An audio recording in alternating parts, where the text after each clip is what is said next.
Clerk will call the roll. Glenn Whitley, County Judge. Here. Royce C. Brooks, Commissioner Precinct 1. Present. Marty Van Ravensway, Commissioner Precinct 2. Here. Gary Fickus, Commissioner Precinct 3. Here. J.D. Johnson, Commissioner Precinct 4. Here. Constitutes a quorum. Thank you. Our invocation today will be delivered by Ron Bertel from the Auditor's Office. After the invocation, please remain standing for our pledges. Thank you. If you'd all bow with me. Heavenly Father, hallowed be your name. Father, we humbly thank you for all the blessings you have granted on this nation and this county. I ask that in the days ahead you continue to be generous to the nation and the county. Our nation is in a difficult time now, and I ask your spirit of peace to be strong in our land to quell the divisiveness that at times becomes so bitter. Working together under your guidance, there is no end to the good that can be accomplished. There is no limit to what you can do. We ask your guidance and direction over the issues being considered today, that in all that we accomplish today, your will is done for the good of your people.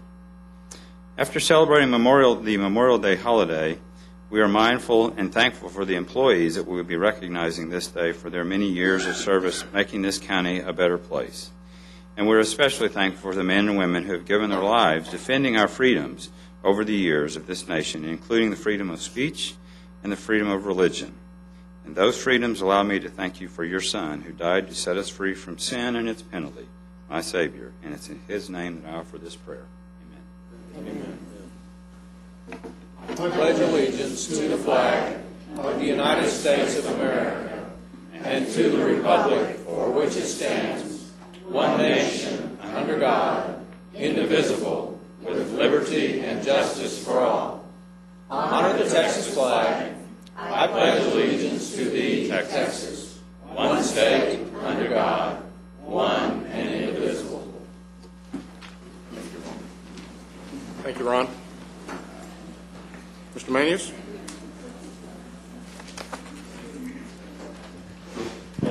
Thank you, Your Honor. Members of the Court, we have three announcements this morning. First one is under the Administrator section, item 9A10. This is out-of-state travel request. We made one minor correction. It was travel will be in June rather than May on one of those issues. If we can go to item 9I3, that's public health. We're going to ask that that particular court action, which is a contract with Catholic Charities, be placed on hold. And then finally, under purchasing, item 9J2, that is bid 2009-106. We're going to ask that we hold that for 1 week. Thank you, Your Honor. Thank you. Court members, you have before you the minutes of our May 25th meeting. Move for approval. Second. We have a motion and a second. Any discussion? Please vote. Motion passes unanimously.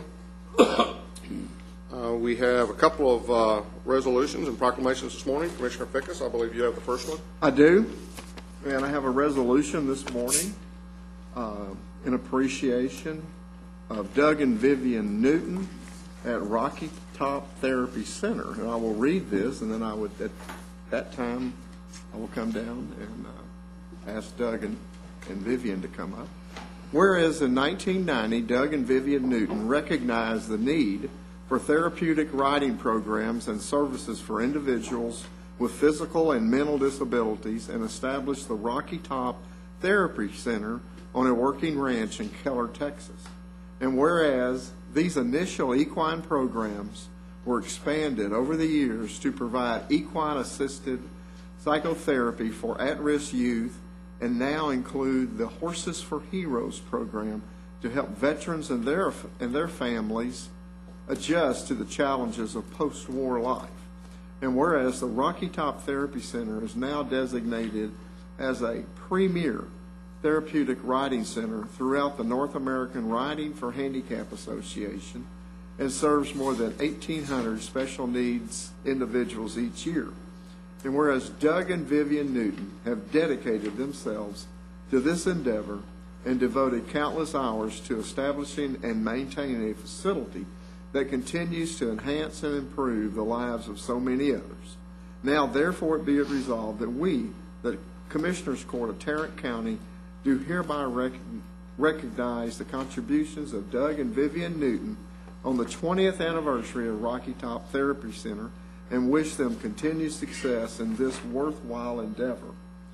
I can speak from probably close to 20 years' experience in working with Rocky Top and Doug and Vivian and all the great things that they have done, not just for the kids that come to the center and the adults, but just for our overall community in Northeast Tarrant County. They are true champions of what the spirit of volunteerism, and they bring so many people together in so many ways. So, Doug and Vivian, if you would please come up, and I would like to move for approval. Second. We have a motion and a second. Please vote. Motion passes unanimously. Doug and Vivian, please come on forward.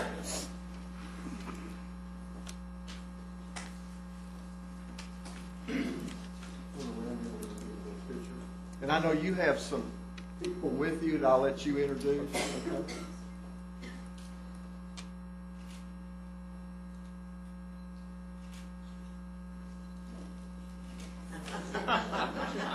If you, okay. Thank you. You bet. Thank both of you. Well, we're very happy to accept this award. The pleasure has been ours, will continue to be ours as long as we will continue to do it. We could not do it with some 500 volunteers per year. We could not do it without a wonderful staff.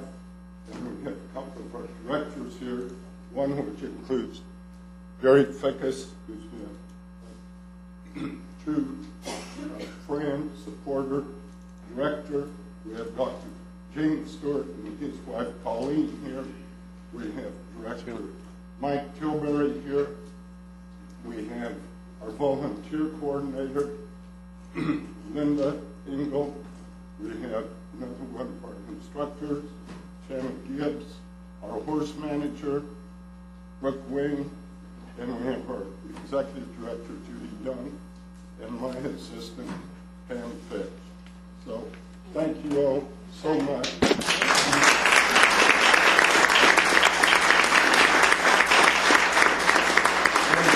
I would be remiss if I didn't introduce the boss, that's Shy.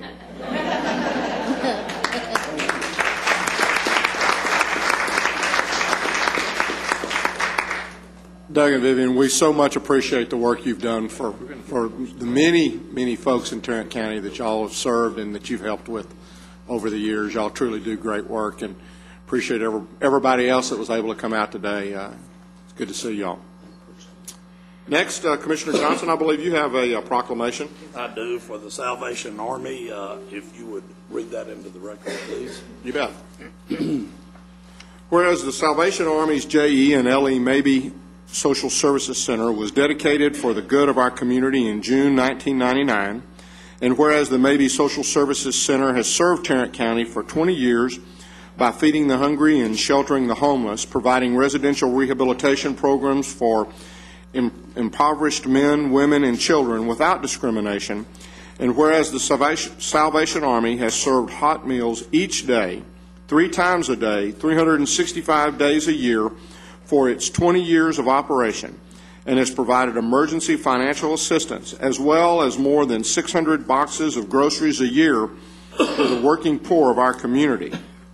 And whereas the Mabee Social Services Center has provided more than 60 shelter nights for the homeless every single night of the year since it opened, and whereas the Salvation Army is committed to doing the most good through the Mabee Social Services Center in Fort Worth, and the Advisory Council and the staff of the Mabee Social Services on June 8, 2010 will redouble and rededicate its efforts to serve the community. Now, therefore, be it resolved that we, the Commissioners Court of Tarrant County, do hereby proclaim Tuesday, June the 8th, 2010, as the Salvation Army J.E. and L.E. Mabee Social Services Center Day in Tarrant County. In witness whereof, we have heretofore set our hands and caused the seal of Tarrant County to be affixed this first day of June 2010. I move for its approval. Second. We have a motion and a second. Please vote. Motion passes unanimously. And I believe Becky Watts is the Director of Operations at the JE and LE, maybe Social Services, is here. If you'll meet me at the podium.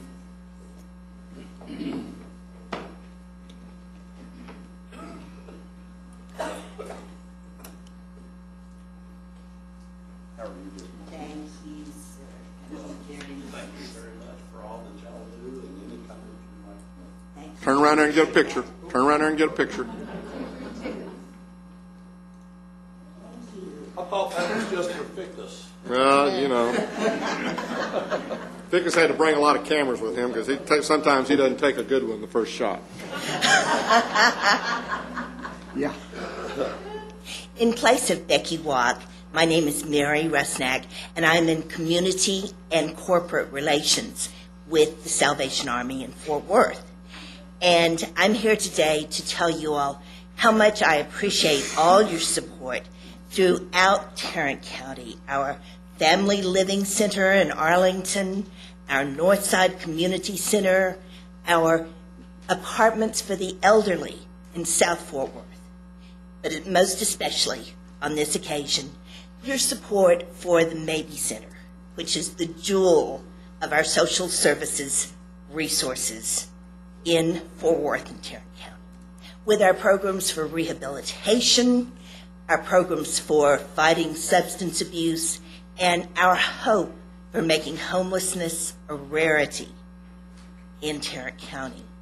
I want to introduce, if I may, please, the chair of our advisory council, Dan Earl Dugan, and a member of our advisory council, Ms. Letty Belmore.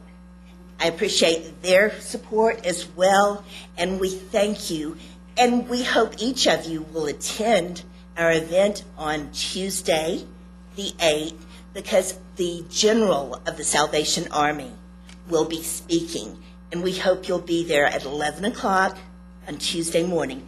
That is for all of you, in fact, because we think this is a very special event, our 20th anniversary, also celebrating along with our previous recipient. Thank you all very, very much. Thank you.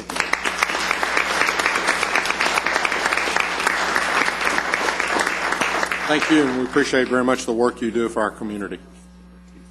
Before we get into the employee recognition, Commissioner Brooks, I believe you have a comment you'd like to make?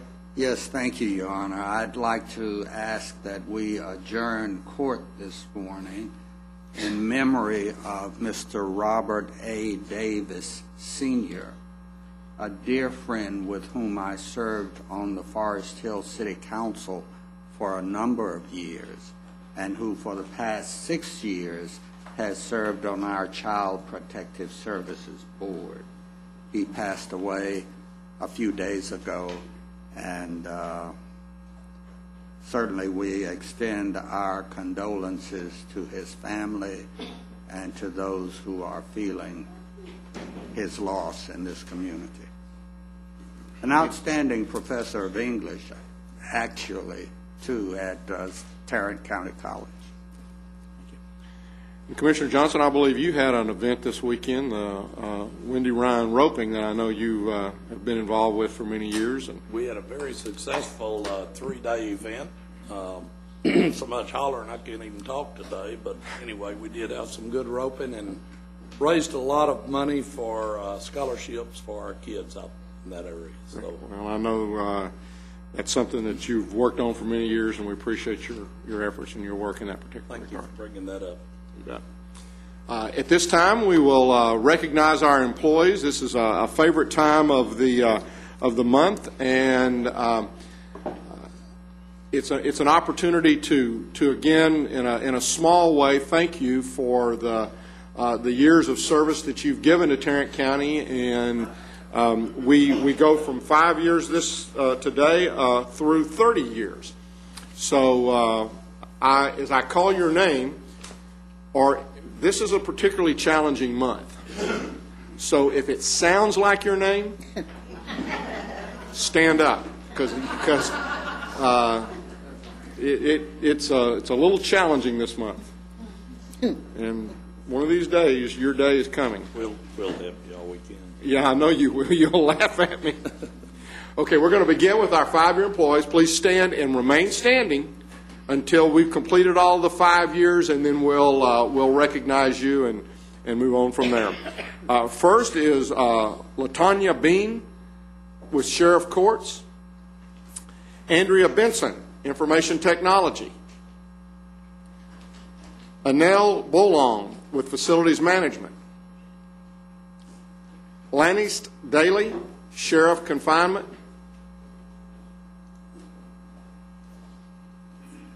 Thomas Daniels, Sheriff Confinement. Jamie Davis, Sheriff Confinement. Jamie. Deborah De La Vega, CSCD. Randy Dillard, Sheriff Confinement. Frank Espinoza, Juvenile Services. Larry Gaines, Precinct 4 Maintenance. Zena Levine, Constable, Precinct 7. Claudia Luna, Tax Office. Nadia Meyer, Sheriff Confinement. Myra Panana, CSCD. It's one of those, if it sounds like it, stand up. Don Taylor, Precinct 4, Constable's Office. Meredith Tijerena, there's another one, Tax Office. Joe Trammell, Transportation Services. I feel pretty good about that one. Stephen Trujillo, Juvenile Services. Charlene Tucker, CSCD. These are our 5-year employees. Let's give them a round of applause.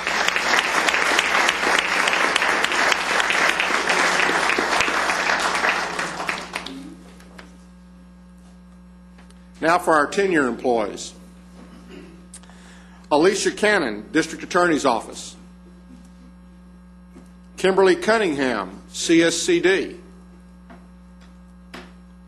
Amy Dinwiddie, Housing Assistance. Eula King, Public Health. Alana Rayner, Tax Office. Cynthia Weaver, CSCD. Lisa Young, Juvenile Services. Thank y'all for our 10-year report.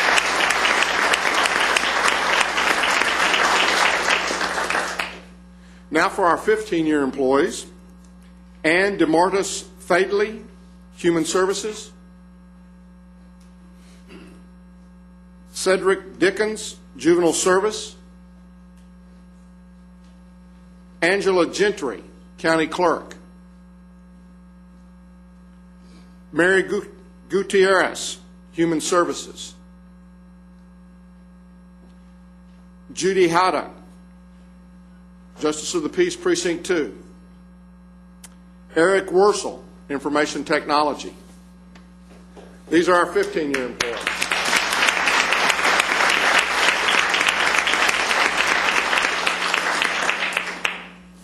Now for our 20-year employees, 20-plus years, then I call each one of them and have a chance to have a little conversation with them. Some of them a little bit closer to this morning than others. We had one this morning, and we actually got one that if she shows up is going to get to come down, and we're going to interview her at the front desk. So, well, that assures she will. Yeah, if I haven't talked with you and you know you're one of those folks, you might want to get prepared. Our first employee is Emily Little. She's with the Sheriff's Department, and of course has been with us for 20 years. She wasn't sure she was going to be able to make it, and it doesn't appear as though she was. She had started off in the old jail. She's now working with Judge Kai. So if you see Emily today, be sure and congratulate her on 20 years of service with Tarrant County. Next is Danny McCormick with the District Attorney's Office, 20 years. There's Danny. Started out, I guess you actually started off in Denton in the police department there, and in 1990 came to the DA's office in the narcotics unit. Actually started off in the undercover area, and then in 97 went to the special crimes area.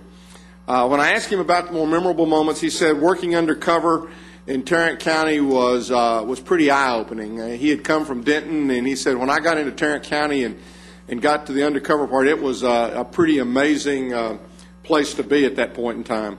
When I asked him what he liked most, he said, you know, I really like everything. It's the people, the way they treat me, the way that, you know, we all get treated on our jobs. Our supervisors work with us, but they let us do our job, and that was something that we talked about.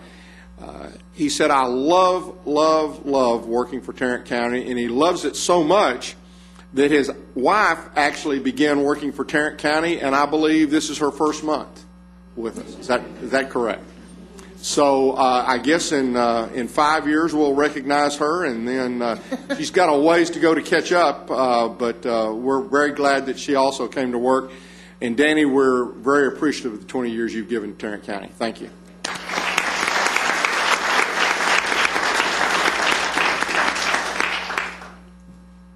Now here's a chance. Is Rosa Morales in the room? She's not going to admit it. If she Yeah, she's. I told Chief Knowles. I said, She's hiding. She's hiding. That's right. We had an all-points bulletin put out on her, and we haven't seen her yet. So I guess she'll miss the opportunity to be interviewed. Next is Stephanie Seltzer with District Clerk's Office. There's Stephanie. Now, Stephanie was the last person that I got a hold of this month, and it was this morning, and I guess she was sweating after listening to that little description. She's kind of glad I got a hold of you, aren't you? She actually started in the civil area and spent about 7 years there, and then moved over into the criminal area and spent about 7 years there, and then went into the family area, and then has come back over to the civil area and is now Judge Womack's admin in the 348th Court. And she said, you know, as I looked and I've had an opportunity to work in each one of these different styles of courts, she said, you know, the civil court is, you got a lot of different parties to most of these. She just said a lot of parties in the beginning, and I thought, man, I didn't realize that the civil courts were that exciting of a place to be. And then she kind of said, well, I meant parties as in parties to the lawsuit. And then she said, you know, in the criminal area, it was, you know, you'd work on a case and it'd be over with and you'd move on to the next case. She said in the family area, it just kind of went on forever, it seemed like. And she said that when she moved back into the civil court area, she's working with Judge Womack. She just couldn't say enough good things about Judge Womack and the way she works and her, you know, just working around the clock almost. And I have called over there many a times and caught her in working in her courtroom on the weekends and even sometimes on Sundays. When I asked her what she liked most about working for the county, it was the fact that it was really a big family. And the people that she worked with had been just great. She said, you know, I didn't have a chance to go to college, but I really feel like that the county has been my college, that it's helped me grow up, that it's helped me learn, that she's made a lot of great friendships. And then, as I said earlier, she really, really enjoys working for Judge Womack. I tell you what, Stephanie, we really, really appreciate the 20 years of service you've given to Tarrant County. Thank you very much.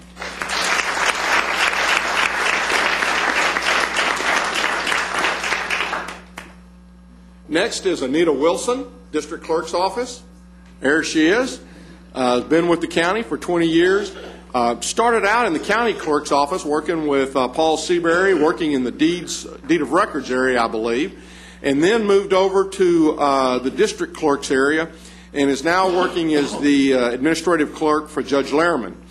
You know, I asked her about her more memorable moments, and after she stopped laughing, she wouldn't tell me anything. But she laughed for a long time before she got to the point to where she wouldn't tell me anything. She did go back, and I was finally able to kind of coax out of her the fact that one of the more memorable moments was in 2009. She received the Clerk of the Year for both 2008 and 2009, and it had never happened before that the same clerk won 2 years in a row. So we appreciate very much Anita and the job that she does. When I asked her what she liked most, she said the experience that she's had and the opportunity to meet people. She said her co-workers, and she even mentioned Mr. Wilder. Bless It's mandatory. If it's mandatory, that I think that may be right. I think he may have something down there that says if you don't mention me, I'm gonna demote you or something along that type lines. But Maybe why she was laughing. that's right. Commissioner Johnson mentioned that may have been why she was laughing in the first place. She also said that she really enjoys the people that she has a chance to encounter on a daily basis, and the many different things that she sees in the office. This impressed me too.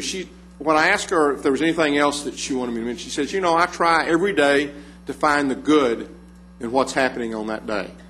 And instead of dwelling or looking for the negative things, she says, I always try to find the good things.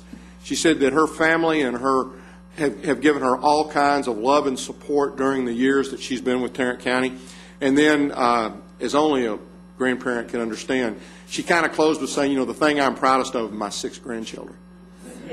And I can understand that, and I can believe that. Anita, we appreciate very much the 20 years you've given to Tarrant County.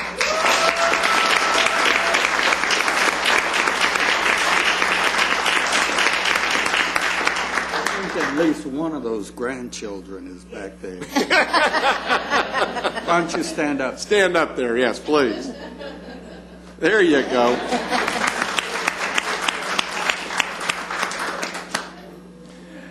Next is James Lewis, Precinct 4 Maintenance, 25 years. There's James. Started out as a Operator 1 and has worked his way up. He's now an Operator 3 for Commissioner Johnson. When I asked him about some of the more memorable moments, he talked about some of the jobs that he's had a chance to work on, the work around Will Rogers, and then also on Bonds Ranch Road, which we both had an opportunity to work on bits and pieces of it. When I asked him what he liked most, he couldn't stop talking about the people that he'd met on the job and the people that he'd had a chance to work with over the years.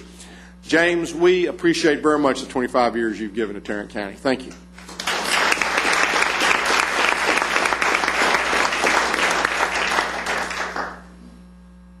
Next is Chris Rieger, Sheriff Confinement, 25 years. There's Chris.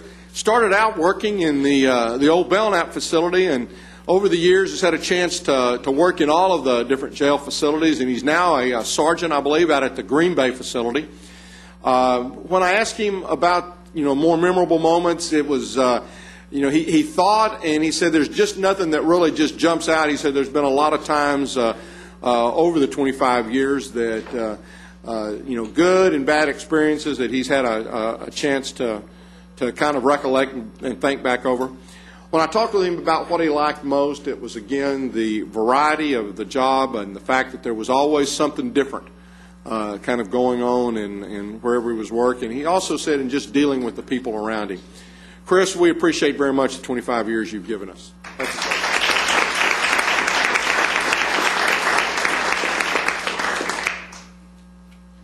Next is Rodney Thompson, 25 years with the Sheriff's Department. Rodney is started out in working at the old Belknap jail facility and then went to patrol and spent about 9 to 10 years over there. And then went into criminal investigations, and now is working with the FBI Joint Task Force on Terrorism, and really said that he's really enjoying this, and he's really having a great time in watching the interaction between the various agencies. When I asked him about the more memorable moments, he said the time that he spent in patrol and really getting to kind of know the people on his particular his particular patrol area. He loves the task force work he's working on now because, again, he gets to work with other agencies on a day-to-day type basis. When I asked him what he liked most, it was the opportunity to do what he's having a chance to do right now. It was the benefits and the opportunities that the county has provided to both him and his family. Rodney, we appreciate very much the 25 years you've given to Tarrant County. Thank you.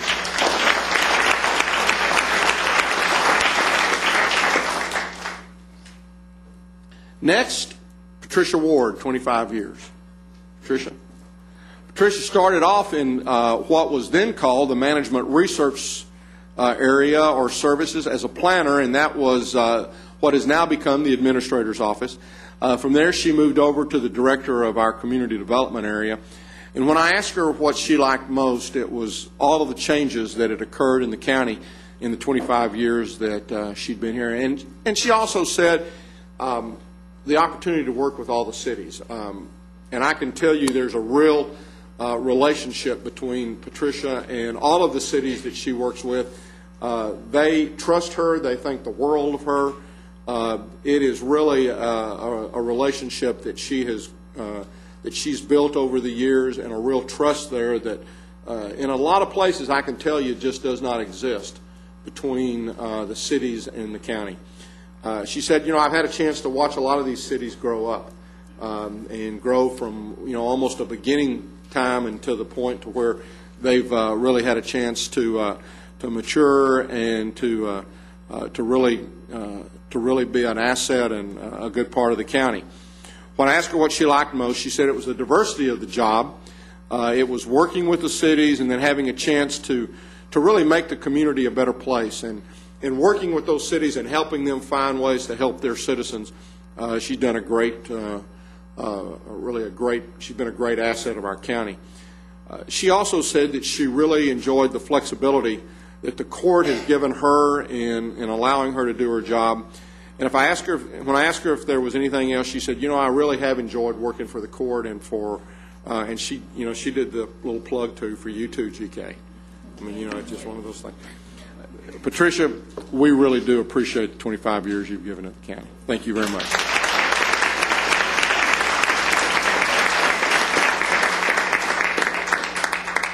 Now for our 30-year employees. First is Gary Davis, Precinct 4 Maintenance. Gary, welcome. Started out as an Operator 1, is now Operator 3, and when I asked him kind of what areas, he said, I've worked and done just about everything out here in the precinct. When I asked him about the more memorable moments, he talked about working on the Mint and on a lot of other special projects over the years. And when I asked him what he liked most, again, it was the fellowship with the folks that he's had a chance to work with over the years. He said, I've met an awful lot of interesting people, and it's been a real enjoyable time spent with the county. Gary, we want to thank you again for the 30 years you've given to Tarrant County.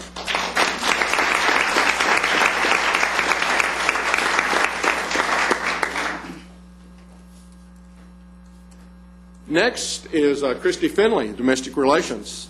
30 years. 30 years with the county. You must have started when you were a baby. Really? Definitely. Well, huh? Started in the domestic relations area in family court services as a secretary, and then moved over to the child support area, and is now a bookkeeper and sets up, I guess you set up all the accounts as they come through, which must be a massive number of accounts today. When I asked her about the more memorable moments, and just based upon what I said, you can imagine, in the beginning everything was done by hand.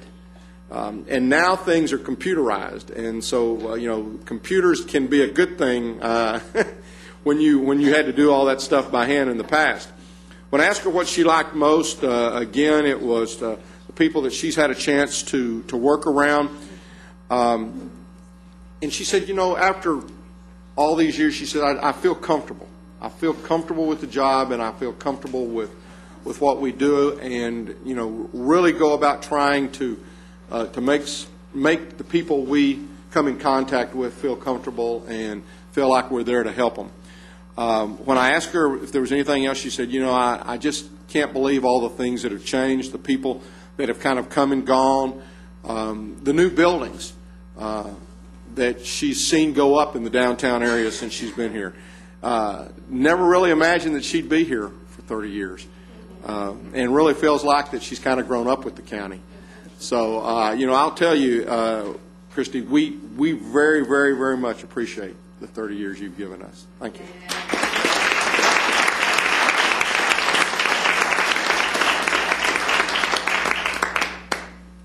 This next person also talked about all of the changes and all of the buildings that have gone up.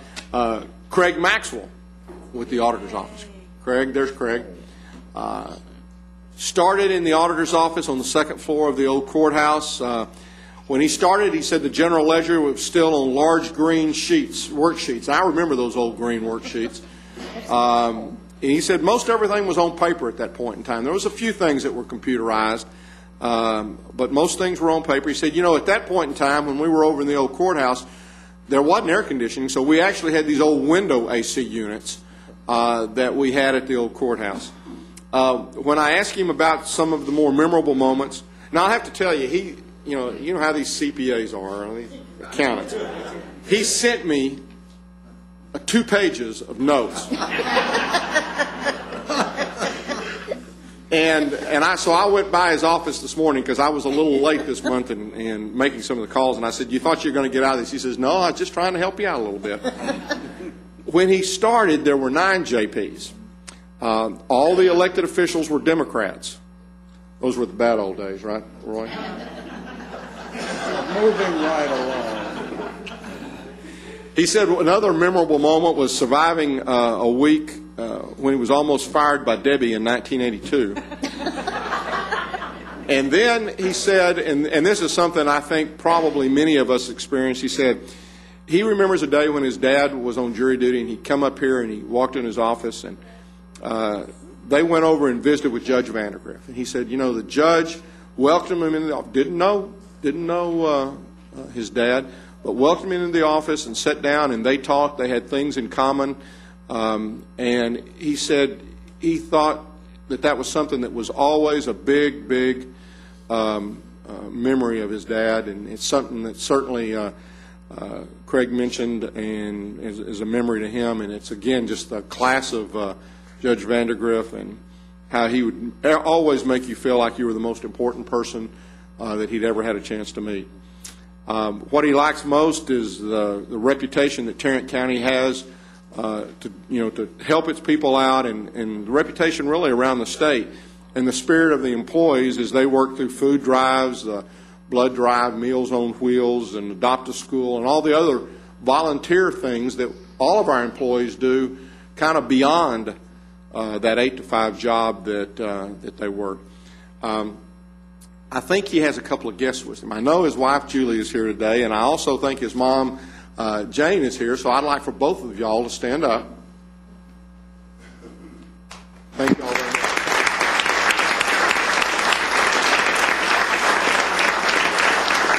And Craig, thank you very much for the 30 years you've given to Tarrant County.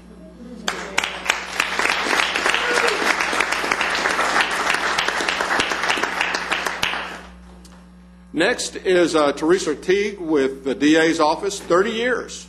30 years with the DA's office. Started in, now wait a minute, she actually had 33 years. I knew there was one in here someplace. Started in 1975 and left for about 2.5 years, so she's actually been with the county for 33 years. Started in the secretarial pool in the old building. It was a pretty small office back then. Went over into the special crimes area and then came back to the narcotics office in 1988 and is currently the office manager, I believe, over that office. When I asked her about the more memorable moments, she said it's seeing the defense attorneys and some of the defense attorneys that are out there today, as well as some of the judges out there today who started off as baby attorneys.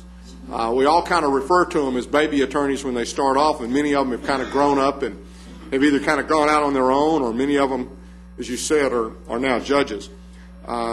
She said the other thing was just 33 years of getting to know people in the county and watching and working with them and having that opportunity to interact.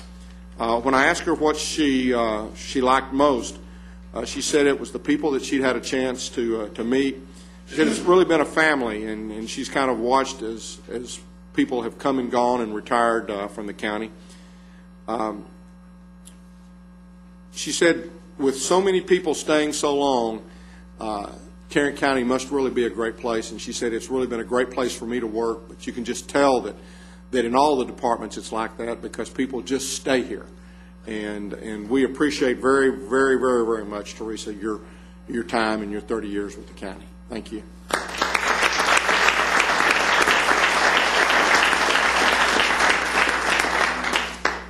Our last 30-year individual is Stephen Walker with Precinct. Now, it's Precinct 1 or Precinct 2? It says 2.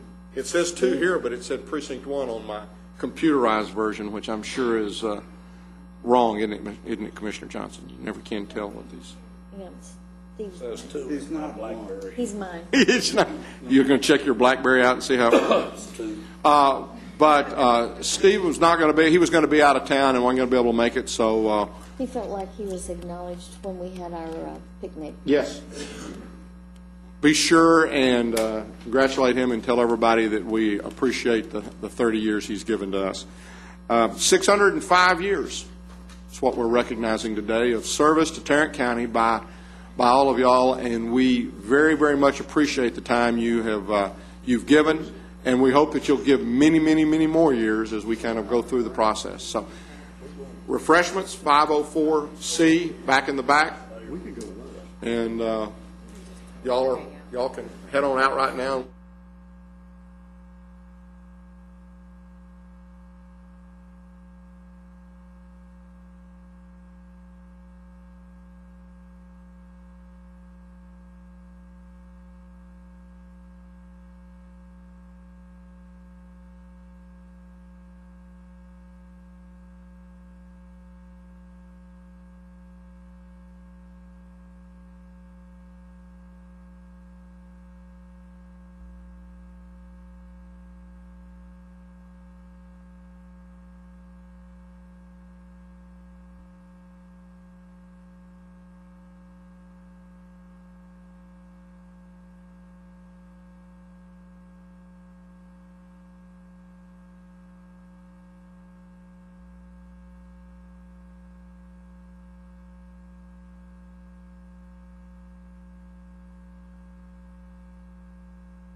Really hurt. I bet.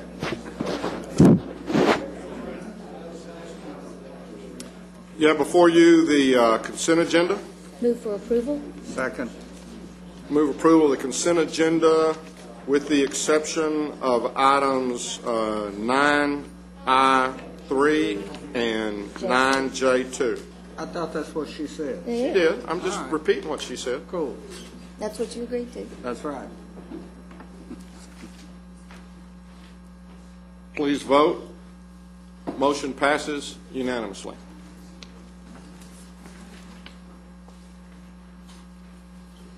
Mr. Manius. Thank you, Your Honor. Members of the Court, we have two additional items to bring to you this morning. The first item, we're requesting that the Court approve an amendment and extension of an oil and gas lease with XTO Energy relating to the lease of oil and gas mineral rights under county-owned property, which is the Green Bay facility. It's about 7.9 acres of the David Odom survey. Move for approval? Second. We have a motion and a second. Any discussion? Did we get any more money? $1,800 an acre. Per acre. Please vote. Motion passes unanimously. The good thing about that is they're about to drill over there, so we'll get revenue off them. That's good. Very good. Members of the Court, on item number 2, we're requesting that the Court approve an MOU relating to the Bureau of Justice Assistance 2010 Justice Assistance Grant in conjunction with the cities of Fort Worth, Arlington, Bedford, Haltom City, Hurst, and North Richland Hills. Move approval. Second.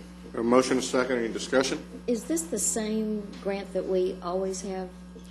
Yes, it is. That Yes. different parties participate? It is, and we waive our disparate position on this, and we get 16% of the city's monies that they get off this grant. Please vote. Motion passes unanimously. Thank you. Right. Thank you, Your Honor. We have two subrogation recovery checks for acceptance by the court. The first in the amount of $245.75, and the second in the amount of $298.10. Requesting authorization for the auditor to cash the same. Move for approval? Second. A motion and a second. Any discussion? Please vote. Motion passes unanimously. Thank you. Ms. Glenn, come on forward. May it please the Court. We've been collecting a $15 administrative fee pursuant to the Family Code. The district clerk collects that for us on all original causes of action. And the code was amended to allow us to collect that same $15 fee on modifications and enforcements now. It won't amount to a whole lot of money. We're hoping for about $20,000 annually. And we'd like to start collecting that on July 1st with your permission. And the Juvenile Board did approve of this at their last meeting. Move approval. Second. We have a motion and a second. Any discussion? Please vote. Motion passes unanimously. Thank you. Ms. Glenn. Whoop. She's not there, huh? She's not there. We're going to have to get a mirror for that area. It is kind of a blind area. We request that you receive and file the personnel agenda. So moved. Second. We have a motion and a second. Any discussion? Please vote. Motion passes unanimously. Thank you. Thank you.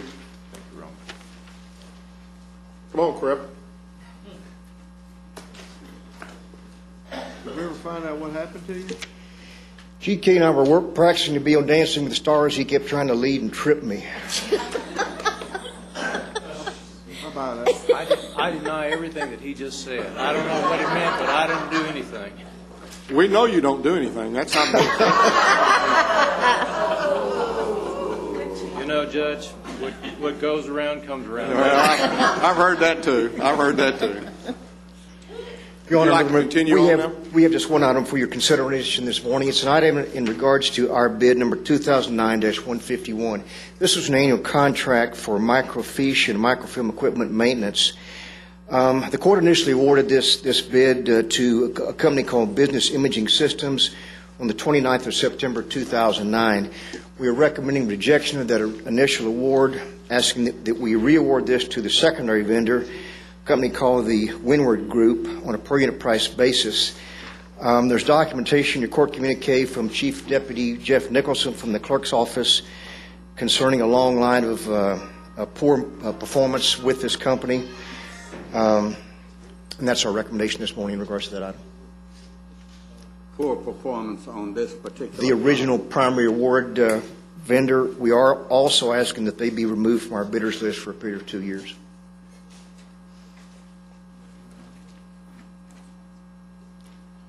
Move approval. Second. Second. We have a motion and a second. Any discussion? Please vote. Motion passes unanimously. Thank you. Are these, Jack, we've had a couple of these the last few weeks. Are these just low bid meeting specs, or? This particular one was performance only. We've had some that we brought to the court recently where they failed to hold their prices firm, which has always been an issue. Sometimes the firms tend to try to buy the business. We reach a certain point in the contract term and they can't make the profit level that they feel like they need to. We do talk to all of them. We had a conversation with this particular firm, reminding them that it's a serious thing to us. We spend a lot of time and money awarding these contracts through the court, going through the bid process itself, and they need to be darn sure that they really can't either hold their prices firm or continue with that relationship. This one is strictly performance issues, and we've had some real problems with them. Thank you, Jack. Thank you. Your Honor, I'd just like to point out that on the purchasing agenda today, on item number 3, the Commissioner's Court and the Sheriff's Department has donated a horse to the Rocky Top Therapy Center. It's the same group that we recognized, and Happy Jack is going to Rocky Top. Happy Jack. He'll be happy. I thought it might be JD that was going to them. Didn't we have a horse? Didn't we have a horse we named after you? This one's named Glenn.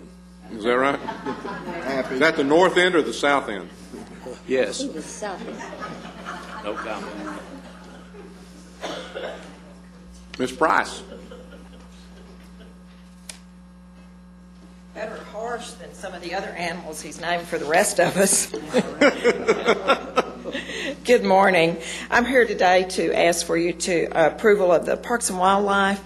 Texas Parks and Wildlife registers and titles all boats in the state, and they have operated in Tarrant County and several of the surrounding counties from one small office out here on 121. They are now, tax assessors have always been able to do it, but their computer system has just been very old and very slow, so none of the large counties have done it. So they've upgraded their system, and we will be the first of the large counties on board doing this for them. The funds on it, we get paid 5% for all sales tax collected and 10% of any registration fees. It's a system very similar to motor vehicle that we do today. No new staffing. My clerks can accommodate this. The training will be very similar to dealing with car titles and car registrations. We'll start out with the operation downtown and in Commissioner Johnson's office because of the proximity to the lakes. And as quick as we're comfortable that it's smooth with everyone, we'll move it to all the other locations countywide. And unlike motor vehicle, some of the rest of us have lakes as well, you know. We're going to move to yours real quick. We'll move to all of you. But we're just starting. One reason we're starting at Commissioner Johnson's is I have 5 girls out there who have boats and know how to do boat titles. And there were more people in that office than any of the others who did. So we will move there, and then pretty quickly, by the end of the month, we'll have all 8 offices functional. Do you have any idea of the estimated revenue? I don't. There are several million boats in this North Texas region, and unlike motor vehicle, you can register your boat in any county. There's no county residence requirement. So if your boat is at Lake Brownwood or Texoma or anywhere, you can still register it here. Will they not be registering them at Park? They will be, yes, but we will be. Always be. They will be, Okay. But we will be doing, hopefully we'll be doing the bulk of them, and the people prefer to come here because it just will be faster. And you're probably aware that boat dealers and boat owners must do their trailer titles with us anyway, which meant they had to go 2 spots. Now they'll just have to make 1 stop to do their boat transaction. Okay. And in with this, we were asking approval of a new checking account because these are funds that go to Parks and Wildlife and not property or motor vehicle. They must flow into a separate checking account. When do you plan to start this? I hope to have this up by the end of the week or early next week. Parks and Wildlife said we could start as quick as they sign it, and they hope to sign it by Thursday or Friday. Move approval. Second. We have a motion and a second. One quick, you mentioned sales tax. Is that sales tax on the purchase price of the boat? Have we not been getting the sales tax in the past on that? We did get it on motor vehicle, but we have never done boats at all. Okay. Okay. So we're looking for another revenue stream on this. You were getting it from trailers, though. We get it from the trailers, yes, sir. But the significant purchase on boats is always the boat and motor itself. Is it the same as the automobile tax? It's 6.25. Any other questions? Please vote. Motion passes unanimously. Thank you. If you've got a boat to renew, come see us. No votes. Is it an annual renewal? Been there, done that. It can be either annual or every 2 years. Some of the boats are annually and some of them are every 2 years. Kind of just depends on how it was issued to you to begin with. Okay. Mine's every year. Okay. Thank you. Thank you. Any appointments? Being none, then you have before you the claims, including the addendum. Move approval of the claims, including the addendum. Second. We have a motion and a second to approve the claims, including the addendum. Any discussion? Please vote. Motion passes unanimously. Briefing items, Mr. Manius. Thank you, Your Honor. Members of the Court, we have 2 items we'd like to bring to you today. The first one, item A, is approval of the 2010 Health Risk Assessment Incentive Award Program. This will simply be a briefing item. We'll bring an action item back to you later. Ms. Hancock is here to address the Court at this time. Good morning. Good morning. Well, we're going to talk about our health risk assessments. They're coming back toward us. Going to start in July. The first thing I want to tell you about is preventable diseases that cause death and disability, and cardiovascular, which is the #1 killer of Americans. Stroke is number 3. Hypertension, type 2 diabetes, lung cancer, emphysema. 50% of all cancers are related to diet and exercise. And you want to know how these diseases are preventable: proper nutrition, regular exercise, and not using tobacco products. So those are our big culprits right there. This next little map here is put out by the CDC. The CDC for years has been tracking the obesity rates of increase, and now they're showing the relationship between obesity and diabetes. The big thing that we can attribute to lifestyle is type 2 diabetes. This includes type 1 and 2, but it's mostly type 2. As you can see, from 1994 to 2000, you can see obesity increasing to 2008. We're getting heavier and heavier and heavier. You'll also see below there are the diabetes, and along with that, the diabetes is increasing. So there's definitely a relationship between obesity and diabetes. And diabetes is type 2 diabetes, and the costs associated with it are big for our insurance. That's a lot of where our health care costs come from. So health care costs continue to increase. So which way do we go? Do we reduce benefit options, increase employee contributions, increase deductible amounts, increase co-payments, or assist employees in improving their health? Prevention. Prevention's a big thing. When you look at typically 20% of our employees account for 80% or more of a company's health costs. And effective wellness programs are going to affect that. The top little part of the pyramid there is that 80%. Those are the people that are in treatment and rehabilitation. It's the bottom 2 portions that we really, really want to look at. That's where 80% of our employees are, and that's where we want to keep them. So that's what prevention is about. If we target that area with our wellness program, we're going to keep them from moving to that 3rd tier. That's one of our big objects of a wellness program. We want to work on the other people too, but we want to keep the young, healthy people healthy. We're not going to keep them young, but we'd like to. If we could find a way to do that, we would. Okay, why companies offer wellness programs? Well, we want to control healthcare costs, improve productivity, decrease absenteeism, reduce workers' compensation expenses, enhance morale, increase employee retention, enhance companies' images, and support recruitment efforts. So that's going to help lead us to happier and healthier employees, and basically it's the right thing to do. So we're going to look at what we've done with our health risk assessments and look at some aggregate reports here. This first one is showing participants that participated our very first year in 2007 compared to 2009. A before and after kind of aggregate report is done from there.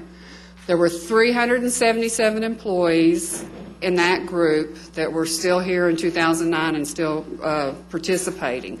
Some of those have retired or been terminated in other areas, and I guess some of them have quit participating. So in this group, they improved in 10 of 11 clinical tests. They had major improvement in systolic blood pressure, total cholesterol, triglycerides, total to HDL ratio. All of those are indications of things that cause heart disease and stroke, the number 1 and number 3 causes of death and disability. So, and they're big indications of these people, to make these improvements, change something in their diet and their exercise habits, hopefully through our program challenging them to do that. Okay, and then now this next one's looking at an aggregate report of participation from 2008 and 2009. So these were the people that did the last 2 years. That 377 probably is within that group. We don't know that all of those are the same. Some might not have participated in 2008 and come back in 2009, but that's probably a small amount. So we have 544 employees that participated those 2 years. In this group, they improved in 7 of 12 clinical tests with major improvement in LDL cholesterol and triglycerides. So again, that's probably more indicative of their diet improvements for those blood levels to change like that. Okay, and then if you'll look at the next page, these are our participation numbers. In 2007, we had 865 people participate. 2008, 771. 2009, we jumped up to 1,225. And, of course, in 2009 is when we had the $50 incentive for employees just to participate in the HRA. So we can certainly attribute that to that large jump in the amount that participated. And during this time, we've had numerous success stories. We've had people that have lost as much as 100 pounds through work in this program and putting in their own work in other areas. We've had people that have changed their lifestyles enough that they've reduced the medications that they're taking, the amounts that they're taking. We've had people that have learned from doing just the health risk assessment that they had areas where they had problems that they were unaware of, and it's caused them to go to the doctor and address those areas. Again, prevention. So the program is definitely working. So some concluding statements. There's strong and convincing evidence regarding the association of personal health risk factors such as smoking, weight, sedentary behavior, and dietary patterns. There is strong and convincing evidence that health statuses influence health-related costs. There is strong and convincing evidence that disease prevention and health promotion interventions improve personal health statuses. And last but not least, on June 8th, we're going to come back to court and we're going to request you considering awarding the $50 incentive again this year for participation in the health risk assessment. So HR will bring that back next week, and we will see if we can take care of that. Are there any questions about that? Any questions? Thank you very much All right, for your thank work. you.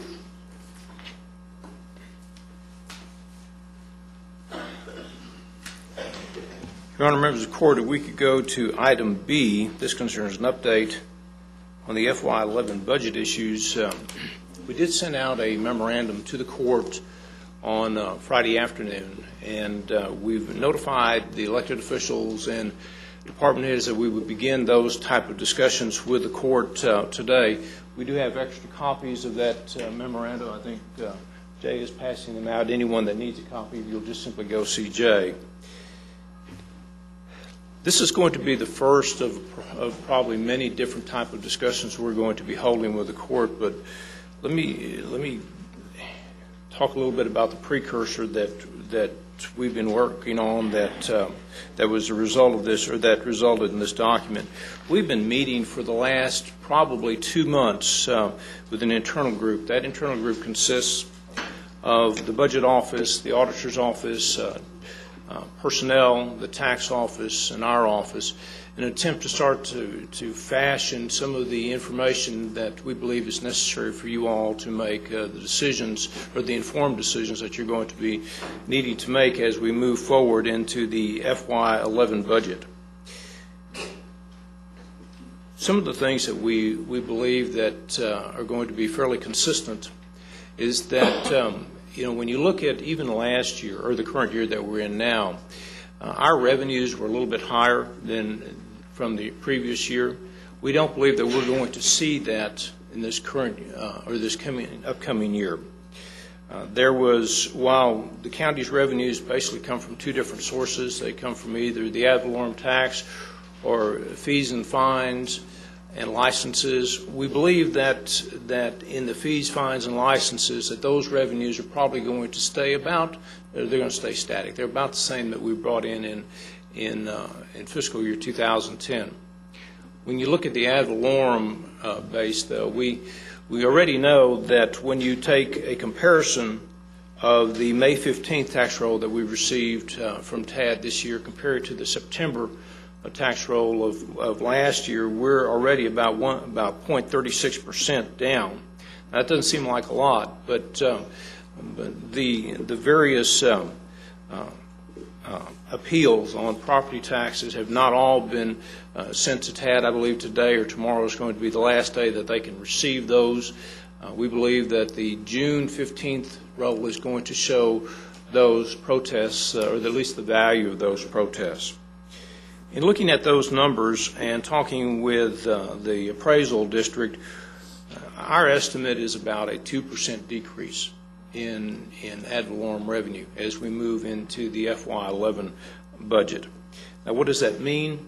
That means that right now, with a 2% decrease, we're looking at approximately $6 million less in cash that we'll be bringing in during that cycle as compared to this current year. Of course, we won't know what that final number is going to be until all the protests are in and a majority of them have been settled. There is a July 25th tax roll that we will see that is the one that we'll set our rates off and we'll tax against the September 1st roll. In all these comparisons, we have been using the September 1, 2009 roll as a comparison because that pretty much reflects what we anticipate bringing in. We do bring in a little bit more money after that because there are probably about 3 to 5% of the protests that have not been settled by that time.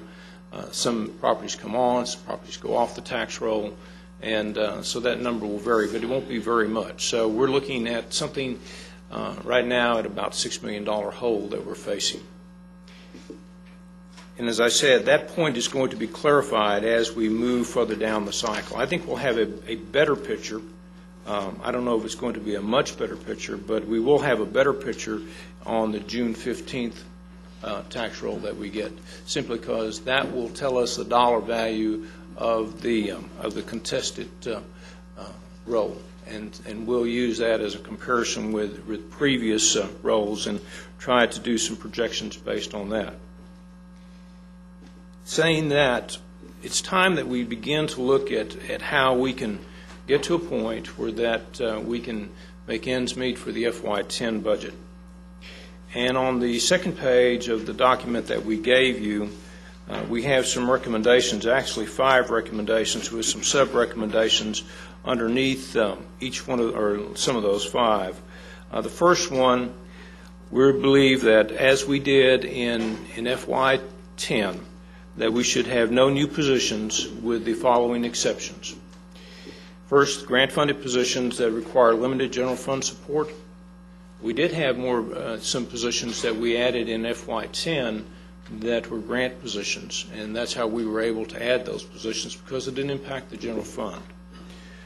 The second exception would be those positions which were funded through grants in FY10, but those grant funds are not available in FY11.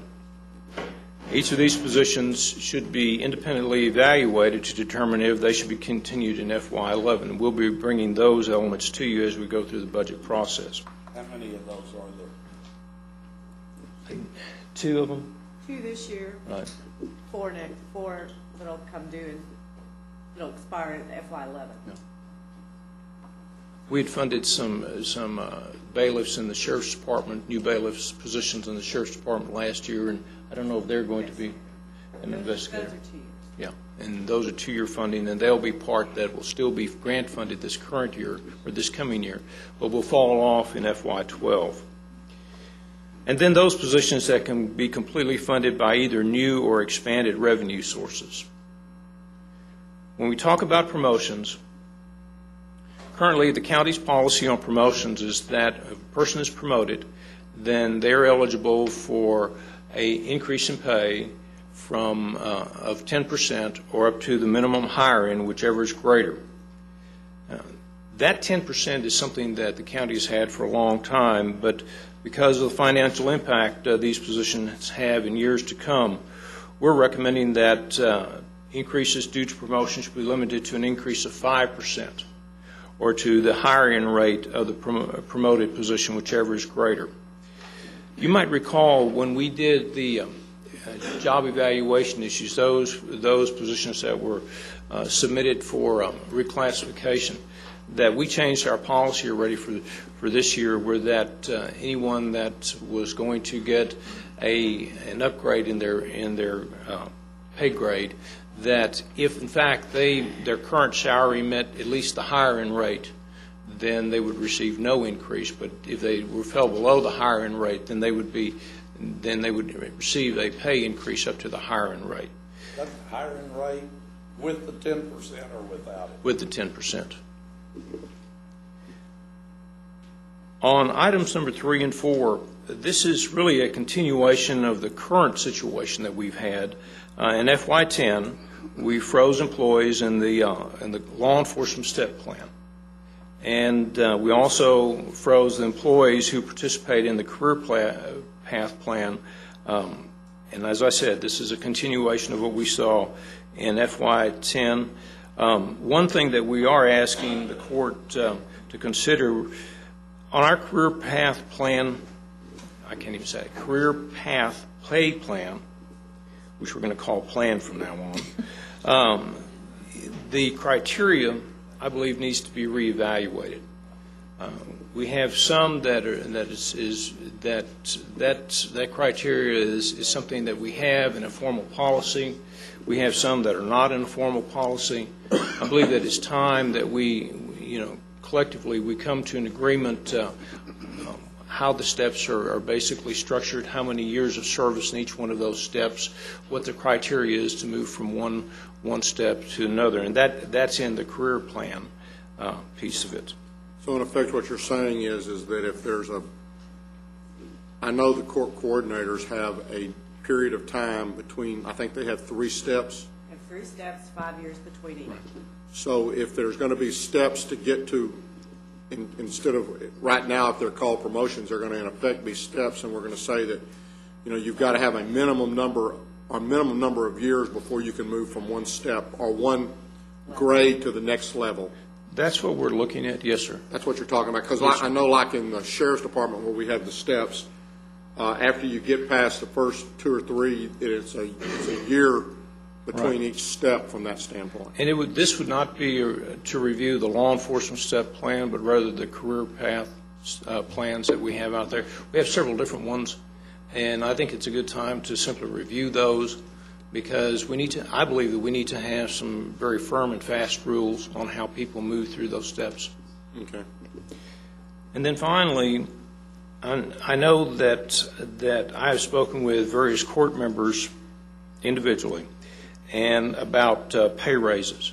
And I know that there is a great desire on the Commissioner's Court to reward our employees through pay raises. You might recall in this current year we did not give any pay raises, and so we're working on that to try to see if we can put some money together to do that. Just for what it's worth, a 1% raise is about $2.5 million A 2% is about $5 million, and a 3 is about $7.5 million. That's over a 12-month period, and that's countywide. Looked at increases for a certain salary range? I don't recall ever having done that, but my thought is the lower salary range. Have we ever considered? I know that probably, Robin, you might want to help me. I believe that we have done that mainly, 5 or 6 years ago, 8 years ago. Can you remind me what we did? We basically looked at to ensure that our hiring rate at the lowest level was above or was at or above minimum wage. That's what we've done. I think that some of our lower... Hay did this. A market study. And have we kept up with that? I think some of our lower steps were given a little bit higher percentage. We did, it's been a few years ago, I'm not sure if it was as far back as 5 years ago, but we did what we called market adjustments. Right. And we addressed, we gave a flat percentage to some to individuals in lower, That's not in certain exactly pay what grades. I'm talking about, but because I remember that was very specific Right. ones that were under a certain amount. I was thinking about a general amount of salary, like just as a ballpark, salaries under $40,000.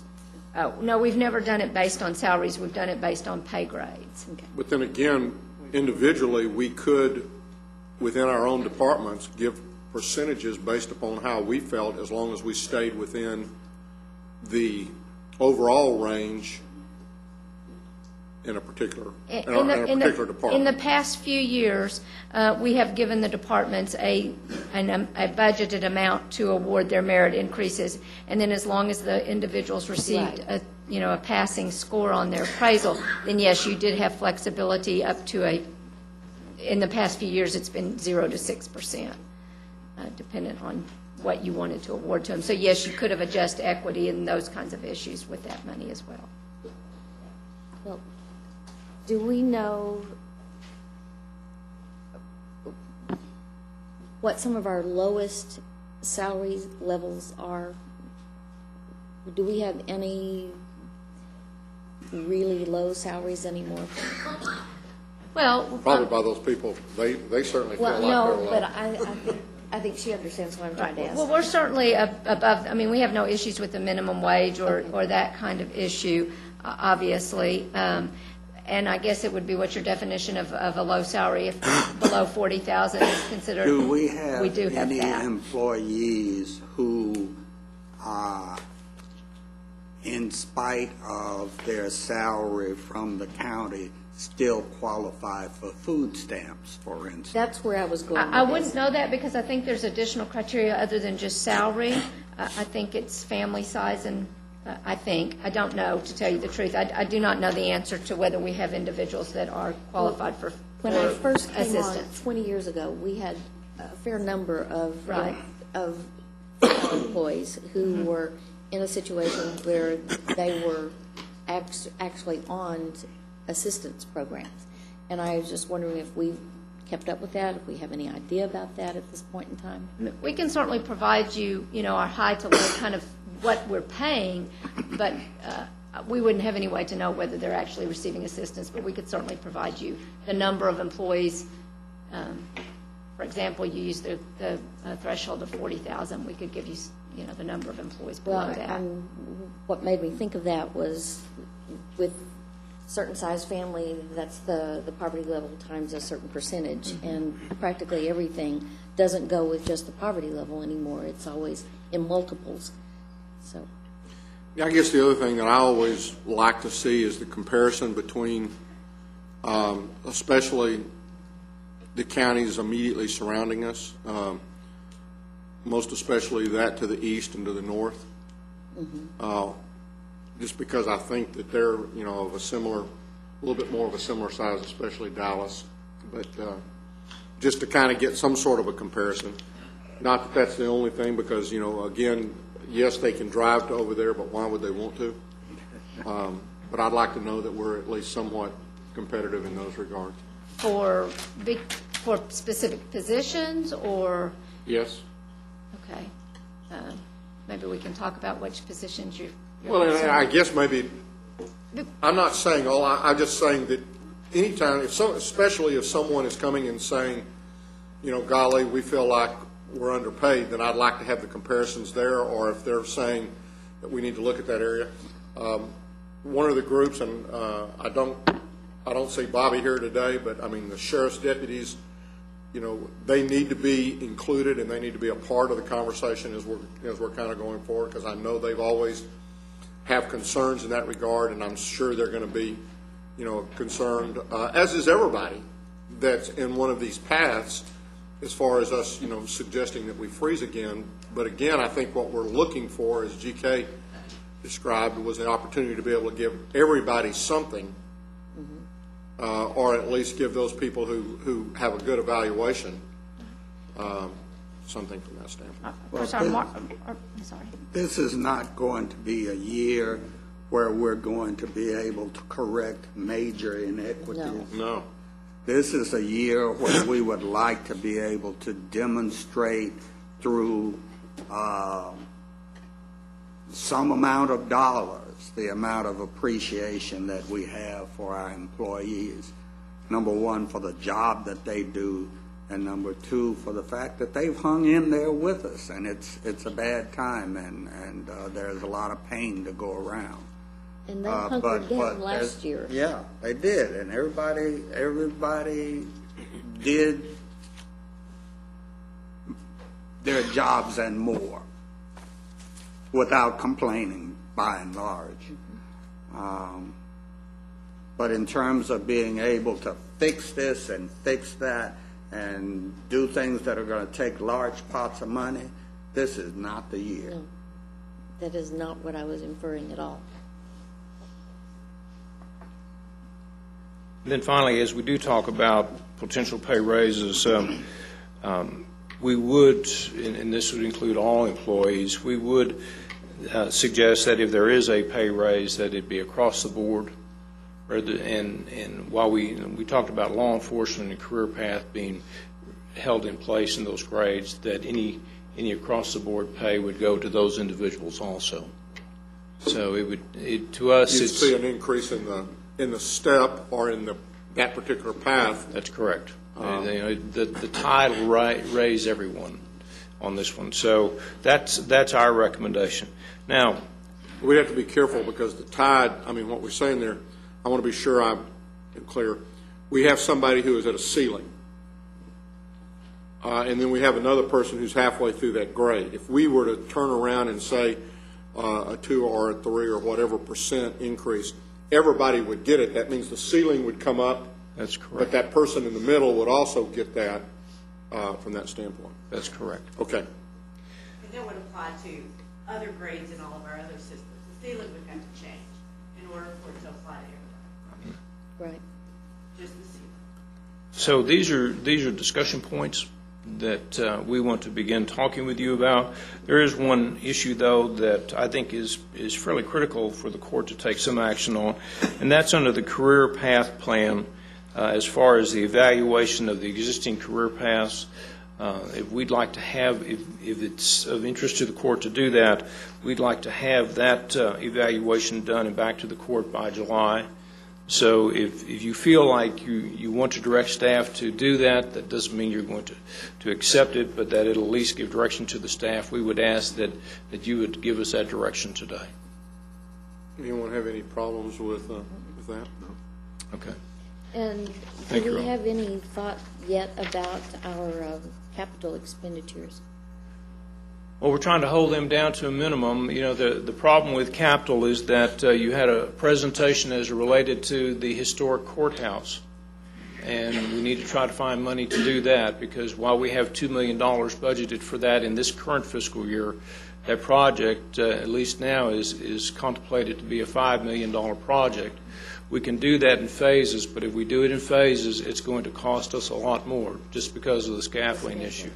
We have an increase in right-of-way requests, and these are requests that we have to coordinate with TxDOT. I know that IT has developed their budgets and has moved forward with some recommendations. I believe that they've kept their capital requests, basically keeping programs that are continually being developed, funded, and not a whole lot of new programs, if any new programs. We're really kind of cutting back on as much as we can. I thought we did a really pretty good job this year on capital requests, the FY10, and if we can hold everybody to that mentality, we should be okay. Now, the one thing that I do want to tell you is that in FY10 we did not sell any debt as far as the general obligation bonds related to the capital improvement project of 2008. We're going to have to sell debt this year, and it's because of the civil courts building. And so we still have this year where we have a drop off on our debt service rate, and we're going to probably try to work with that gap to fund part of the civil courts. You might remember when we did the jail that we had already sold all the debt for the jail, but the jail came in significantly less, $6 to $8 million, maybe $9 million. We've asked bond counsel to give us a recommendation. If we can take that amount that we've already sold for the jail, that excess amount, and at least part of that, move it over to the civil courts piece. That way we wouldn't have to sell as much debt. And we're working with Dan Settle and his group to come up with a recommendation. We know we have to fund other things, but what we're trying to do is get enough money to build the buildings, yet not have it have a negative impact on our tax rate, because our goal, as your goal is to once again propose a no increase in the tax rate for this coming year. Absolutely. Are we looking at funding the improvements to the historic courthouse from the general fund or from debt? Actually, it'll be non-debt capital. So basically, yes, that is what we're looking We try to find basically yes. We try to find one-time money to do that. Okay. So it would be probably some savings from our current debt. I mean, our current capital that is non-debt capital, and that's how we would try to fund that. And if you remember, Commissioner, we try to focus beginning cash balances for capital purposes, so that they always go toward one-time purpose, one-time uses, instead of get rolled into our operating costs when they may not be. So that's what we will continue to do. Any other comments or questions? We'll continue to have this as a standing agenda item, so anytime that we get new information, we'll be presenting it to you, and if you have any feedback, this will be a good time on the agenda to do that. Thank you, Your Honor. Thank you. One thing under what I'll call item C, there is an ongoing meetings occurring with the civil courts building, and at the last meeting they did look at, they've asked the architect to look at the exterior, and I know that they came back with a couple of variations. They talked a little bit about an all-granite front. Mr. Manius, if we could, as we're coming out of those meetings, would you please be sure that we all get copied on any examples, any things that are shown there, so that everyone will have an opportunity to make comments as we're going forward, and that we won't end up at the last minute that way. We'll make sure. I believe we have another meeting this week sometime. Maybe. Right, I believe June the 3rd. There's another meeting of that. This meeting is going to be held over at Kelly Hart's offices. Has there already been some drawings presented to that committee that haven't been presented to the Commissioners Court? I think there was a couple of drawings that were submitted at this last time, and that's the reason I'm asking the question, is to make sure that Mr. Phillips. But those things were it was last week, or I guess it was the week before last, and they were, actually shown that day, and so. I thought we had already made decisions on what the outside of that building was going to be. No, what we did is there was a conceptual drawing, and it was details in that note that said, it's kind of like what happened across the street, and that's why I'm saying that right now, is that we were shown a picture which was said to be conceptual, and that all of the outside skin and all of the external details would be finalized during the schematic design portion. We're in that schematic design portion for about the next 2 to 3 months. And so what I have asked, and what I'm asking by this today is that as that committee is going through and as they're looking and seeing some of the stuff, that everybody gets that and that we each have an opportunity to make comments as we're going through, because as was evidenced a couple of weeks ago, I think we all have opinions about it. Well, I have grave reservations about an all-granite front, and I'd like to see that. Well, that's why I'm saying that I'd like for everybody to get it as we're going along and be able to discuss it as we're going along, because several folks, I mean, they're very interested in listening, and they had all gone back and watched the video, but I just want to make sure that we're having every opportunity to kind of go forward with this too. Yes, sir. Can I make a statement? Was the committee hired to decide the architecture of? Huh? There's not a committee hired. That the committee appointed, which did not have a commissioner on that committee, and I asked about that. Was that committee's task to decide the architecture of the building or the interior courts and how they laid out and how they functioned? It was my understanding that was their job and not the architecture of the building. Then we were all given a fine-bounded, beautiful book that showing the elevations. And we all got that book. It was, that thick, very nice, beautiful book. Probably cost thousands of dollars, tens of thousands of dollars to produce those books. We were given those books, and those books had those elevations. They may not have described the exact materials, but they did have the elevations, and we selected an elevation. We looked at a flat wall. We looked at a curved wall. We looked at the angels. We looked at 2 angels, 4 angels, all these different scenarios. But it was not my understanding that our committee was going to decide the architecture on the building. And I don't think since I helped and kind of suggested that we put the committee out there, I guess I would say we asked them to give us our thoughts, just as we did on the Family Law Center. And they looked at the interior and they looked at the exterior, and all I'm asking for is for them to give us their thoughts. And as I've stated to that committee, we are the ones that are ultimately going to make that decision. But just as we complained pretty profusely at the fact that we didn't get included or had any feedback in what went on across the street, I'd kind of like for us to at least give them the opportunity. We will ultimately make that decision. But we're in the schematic part of the deal. No decisions are being made. And again, the pictures we saw, if you look at the footnotes, it says these are conceptual and they'll change during the schematics. So all I'm suggesting is that let's give the committee an opportunity to give us their input, and we can make whatever decisions we want to make as a court, because we ultimately will be the ones that make those decisions. And so I think that's that's the process we're in, and that's why I'm asking.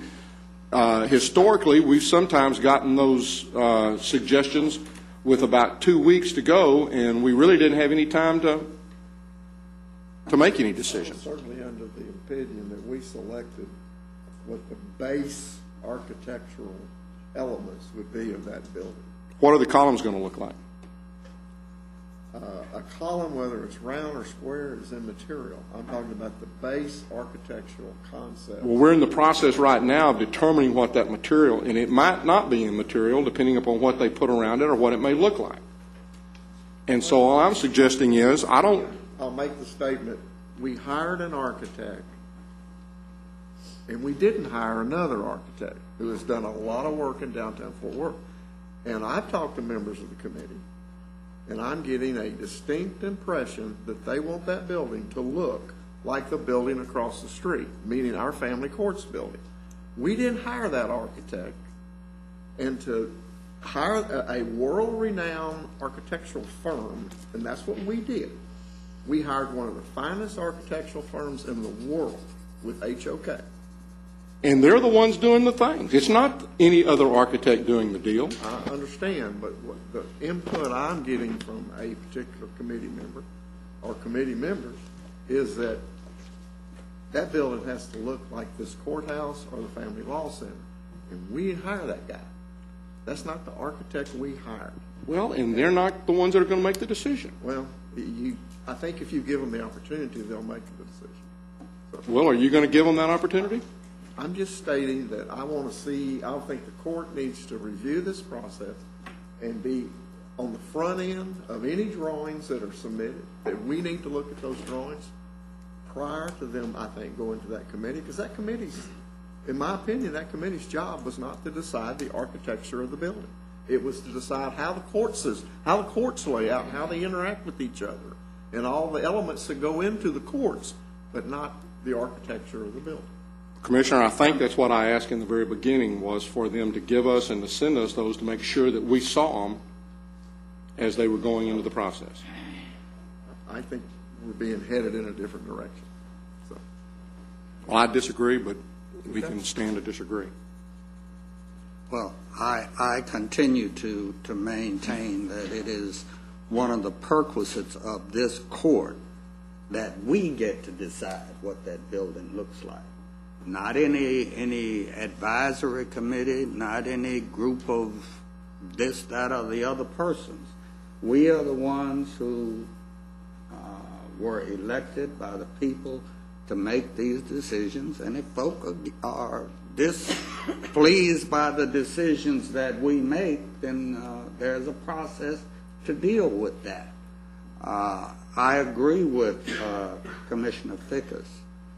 I agree with his understanding. In other words, his understanding was my understanding, that the committee was appointed to deal with the functional layout of the court and how the adjacencies played out with each other's, and the floor plates, and how everything flowed internally.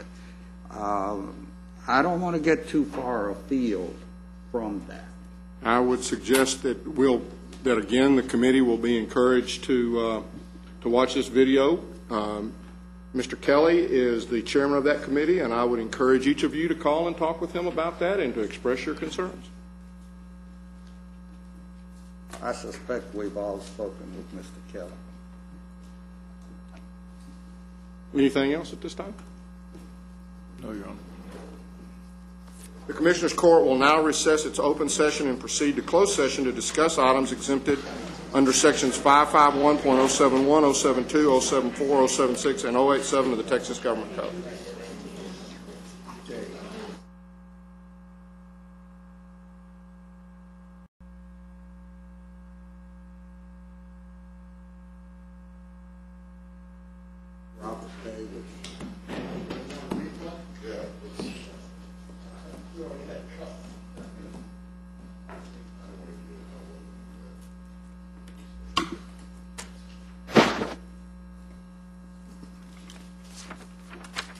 Adjourn us. We're ready. No business? No, sir. No business. We are adjourned in honor of Robert Davis. Thank y'all.